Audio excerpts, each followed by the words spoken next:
En 1920, les avions anglais ressemblaient à ça. Outre-Manche, on les surnommait des kites, des cerfs-volants.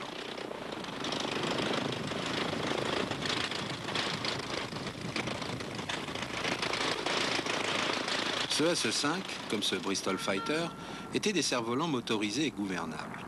Et ils étaient représentatifs de la technique des années 14-18. Les choses restèrent à peu près 10 ans en l'état. On dessina en Angleterre beaucoup de biplans, on continua à privilégier le bois et la toile de coton ou de lin comme matériaux de base pour les cellules, mais en s'occupant de fiabiliser les moteurs, on commença de parcourir le monde.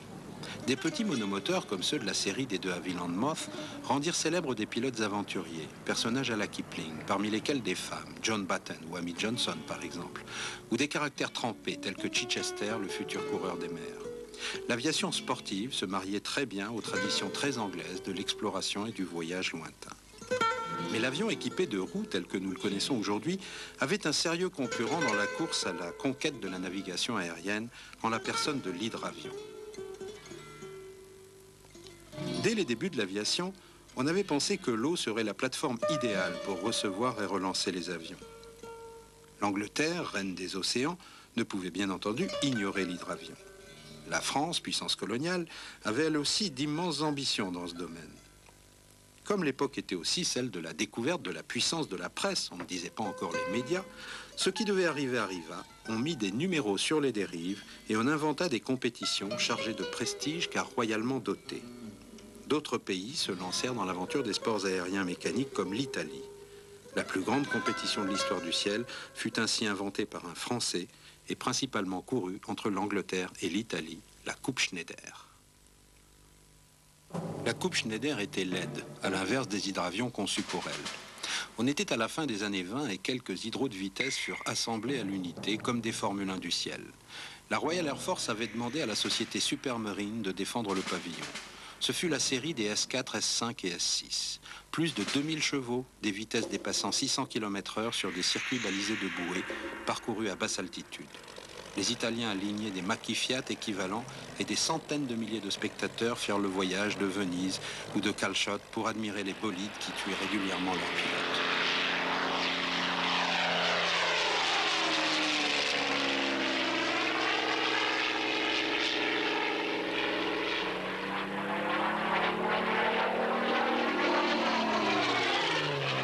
L'ingénieur en charge des racers chez Supermarine avait à peine 30 ans. Il n'avait pas fait d'études supérieures, mais possédait un formidable instinct et un rare bon sens. Son nom était Reginald Mitchell.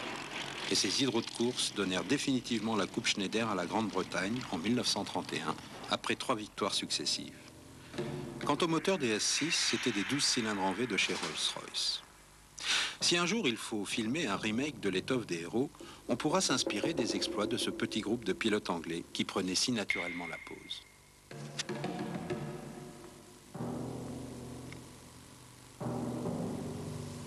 Au milieu des années 30, Mitchell apprit qu'il avait un cancer et que c'était incurable. Il lui restait le temps de concevoir un seul avion, qu'il équiperait bien sûr d'un moteur sortant de chez Henry Royce, dérivé des moteurs de la Coupe Schneider. Mitchell, très malade, savait qu'une guerre avec l'Allemagne finirait par éclater. Son dernier avion serait un chasseur ultramoderne, un condensé aussi parfait que possible du savoir de sa petite équipe. Le premier vol du prototype fut fait par Mud Summers le 5 mars 1936. Ensuite, ce fut le jeune Jeffrey Quill qui fut chargé de l'ensemble des essais en vol et de la mise au point. L'avion, laqué de bleu pâle par les peintres de chez Bentley, fut présenté au public lors de quelques meetings. À l'époque, on le connaissait sous son numéro de série, K5054. La RAF en commanda d'abord 310, puis décida qu'il lui fallait un beau nom. On le baptisa donc Spitfire, cracheur de feu. Et Mitchell mourut peu après, en juin 1937. Les premiers Spits de série furent livrés en août 1938 au 19e squadron de chasse basé à Duxford, près de Cambridge.